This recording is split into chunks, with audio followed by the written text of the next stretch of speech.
ለመሆኑ መናፍስት አናጋሪዋ ስለ መናፍስት ምን አለችም? ባደጉት ሀገራት በጣም በሚያስገርም ሁኔታ መናፍስትን ማናገር እንደ አንድ ትልቅ ሥራ ሆኖ ራሱም ከፍተኛ ዶላሮችን የሚያስገባ ሙያ ሆኖ ሰዎች ትምህርት ቤት ገብተው ተምረው ተመርቀውና እንደ አንድ ሥራ የሚሰማሩበት መንገድ ነው። ይህም ፓራኖርማል ኢንቨስቲጌተርስ ይባላሉ። እነዚህ የእንግዳ ክስተቶች አጥኚ በመባል ይታወቃሉ፣ ወይም ጎስት ሃንተርስ በሚባልም ቅጥያ ስም ሲጠሩ ይደመጣል። ባደጉት ሀገራት አንድ ቤት ውስጥ የተለያየ ድምጾች ሲሰሙ፣ መብራቶች ራሳቸው እየጠፉ ሲበሩና ሌሎች አጠራጣሪ ድምጾች ሲሰሙ ሰዎች በአስቸኳይ እርዳታ የሚጠሩት እነዚህን ጎስት ሃንተርስ ወይም ፓራኖርማል ኢንቨስቲጌተርሶችን ነው። እነዚህም በአካባቢው ደርሰው ጎስቶችን በመሳሪያ ጨምሮ በሌሎችም ሁኔታዎች ይፈልጋሉ። ታዲያ በዛሬውም ፕሮግራሜ የማስቃኛችሁ በዚሁ በፓራኖርማል ስኮላርስ በተሰኘ ቴሌቪዥን ፕሮግራም ላይ ቃለ ምልልስ የተደረገላት የመንፈስ አዳኝ ቃለ ምልልስ አድርጋ ስለ መንፈሶች የተናገረችው መላው ዓለምን እያነጋገረ ነው። በዛሬውም ፕሮግራሜ ይህች ሴት ያደረገችውን ቃለ ምልልስ አስቃኛችኋለሁ። አብረን እንከታተለው። ይህንን ቻናሌን ሰብስክራይብ በማድረግ የደወል ምልክቷን በመጫን በየዕለቱ አነጋጋሪና ለየት ያሉ ቪዲዮዎች ሲጫኑ ቀድሞ ለእናንተ ማስታወቂያ መልእክት ወይም ኖቲፊኬሽን ይደርሷችኋል። ወደ ዛሬው ፕሮግራም አለፍኩ። አብረን እንከታተለው።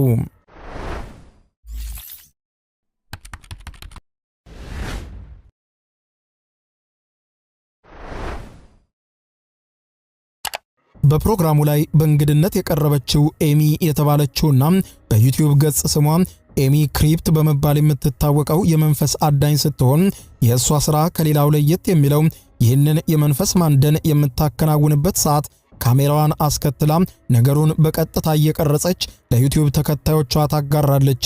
ጋዜጠኛዋ ለዚህች መንፈስ አዳኝ ጥያቄዋን የጀመረችው ጥያቄ ከባድ ነው፣ ከሞት በኋላ ሕይወት አለ ብለሽ ታምኛለሽ ወይ በሚል ነበር። መንፈስ ከሚያድንና ከሚያናግር ሰው የሚመጣን መልስ ምን ሊሆን እንደሚችል ለማወቅ ትጓጉ ይሆናል። እርሷም ከባድ ጥያቄ እንደሆነ በመናገር ነበር የጀመረችው።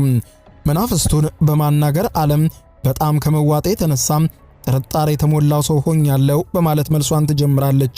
በአንድ ወቅት በዚህ ሥራ ላይ ባለሁበት ልክ እንደኔና እንዳንቺ የሆነ የሚነካ ሰውነት ያላት ትንሽዬ ልጅ መንፈስ አጋጥማኛለች።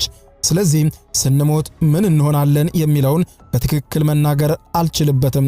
የሆነ ቦታ እንሄዳለን፣ መንፈሳችን ወይም ነፍሳችን ሌላ ቦታ ይጓዛል። ሰዎች እንደ ሃይማኖት አስተምህሮቻቸው ከሞትም በኋላ እዚህ ጋር እንሄዳለን፣ እንደዚህ ይከሰታል በማለት የተማሩትን ይገልጻሉ። እኔ ግን ያየሁት ነገር ሁልጊዜም ይረብሸኛል ትላለች። ይህንን ለማወቅ በማደርገው ጥረት ውስጥ እየሰጠምኩ በመሄድ እዚህ ደርሻለሁ። አሁን ከመናፍስት ጋር ያለኝ ግንኙነት ልዩ ነው ትላለች። ይህንን ስራን በምትጀምርበት ሰዓት ሲበዛ ተጠራጣሪ የነበረች እንደሆነ የገለጸችው ኤሚ ከጊዜ አኳያ ወደ ጥያቄ የሚፈጥሩባት ነገሮች ለማጥራት ይበልጥ ለማወቅ በቆፈረችበት ቁጥር በጉድጓዱ ሳትወድቅ እንዳልቀረች ትገልጻለች።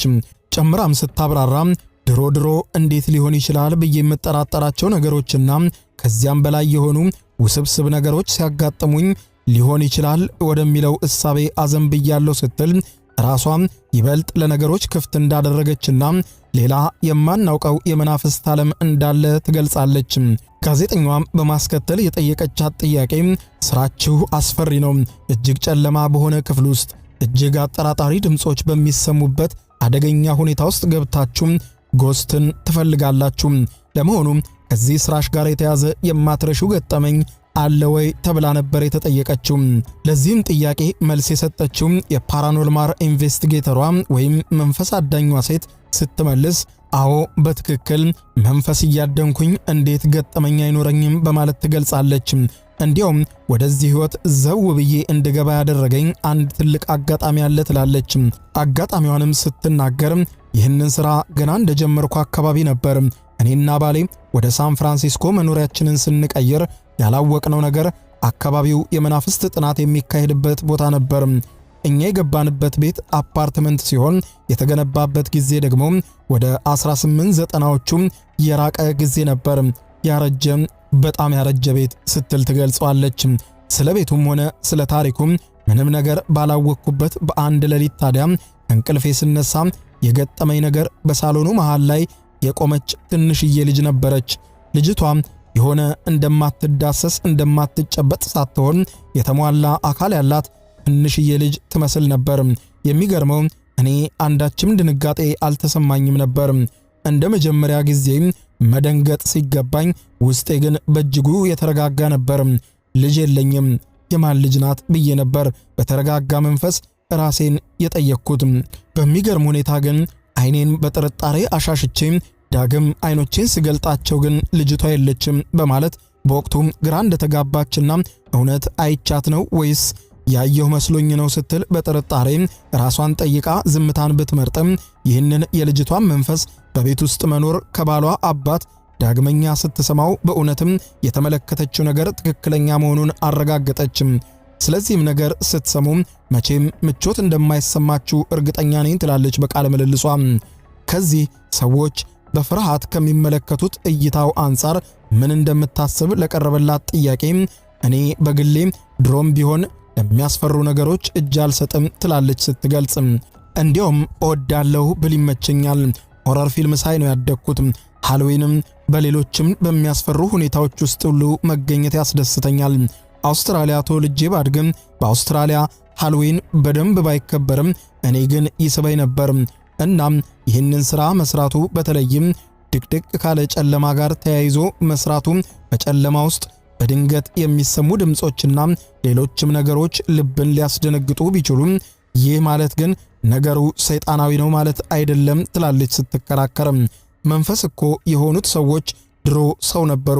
ስለዚህም ጥሩም መጥፎም ሰው እንዳለ ሁሉም መናፍስትም ሁለት ናቸው፣ ጥሩም መጥፎም ሊሆኑ ይችላሉ ስትል ታብራራለች። እሷ እንደምትለው እስከዛሬ ካስፈሯት የመንፈስ ማደኖች ውስጥ በአሜሪካ ቪሊስካ በመጥረቢያ ግድያ የተፈጸመበት ቤት እንደሆነ አስታውሷ።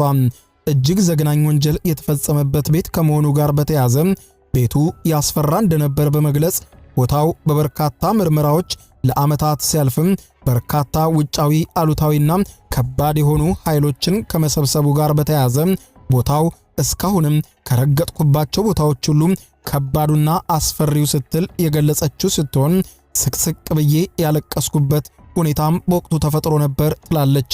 በሌሎች የመናፍስት ድምጽ ጭምር በሚሰማባቸውና እጅግ በጣም አስፈሪ በሆኑ ሰዓቶች አድሬና በዚያው ተገኝቼና ውዬ ምርመራዎችን አደርግ የነበረ ቢሆንም ነገር ግን ያ ግድያ የተፈጸመበት ቤት እስካሁን ከጭንቅላቴ አይወጣም፣ ጭንቅላቴ ውስጥ እንደተጠቀሰ ነው ትላለች።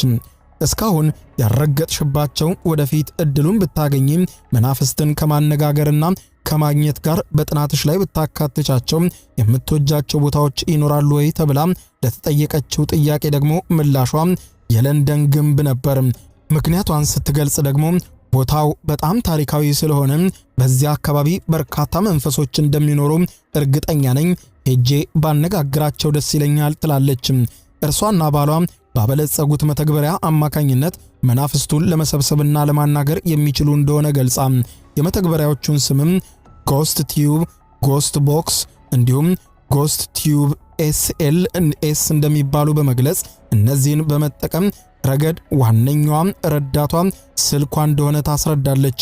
አንዳንድ ጊዜያት ላይ ቦታዎችን ሄዳ በውስጣቸው ያሉትን መናፍስቶችን ከመመርመሯ በፊት በህልሟ ቦታዎቹን የምትመለከታቸው እንደሆነ የምትገልጸው ኤሚ የሰው ልጅ ጭንቅላት ራሱን ክፍት ካደረገ ማድረግ የሚሳነው ነገር የለም ብላ እንደምታምን ትገልጻለች።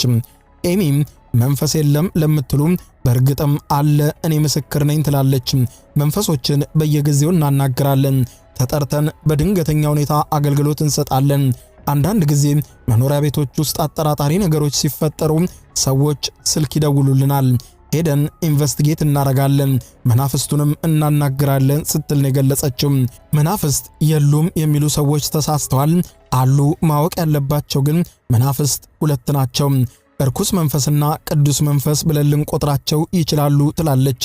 በፕሮግራሙ ላይ በቃለ ምልልሷ እሷም እንዳመነችው በአንዳንድ ጊዜያቶች ይህንን መንፈስ የማደን ስራዋን ሰርታ ባረፈችበት ሆቴሏ በምትመለስበት ወቅት እርሷና የሥራ ባልደረቦቿ በእርግጥም ይህ ነው ብለው አይግለጹት እንጂ የሚከተሏቸው መናፍስት አሰራሩም ባሉበት ክፍል ውስጥ እንደሚያዩት በአንድ ወቅት ከዚህ ሥራ ስትመለስ የመስታወት መሳቢያዋን ራሷ ሳትከፍተው በራሱ ተከፍቶ እስከ መጨረሻው ጥግ ሲከፈትና በራሱ ሲዘጋ እንደተመለከተችና እንደደነገጠች አስታውሳለች።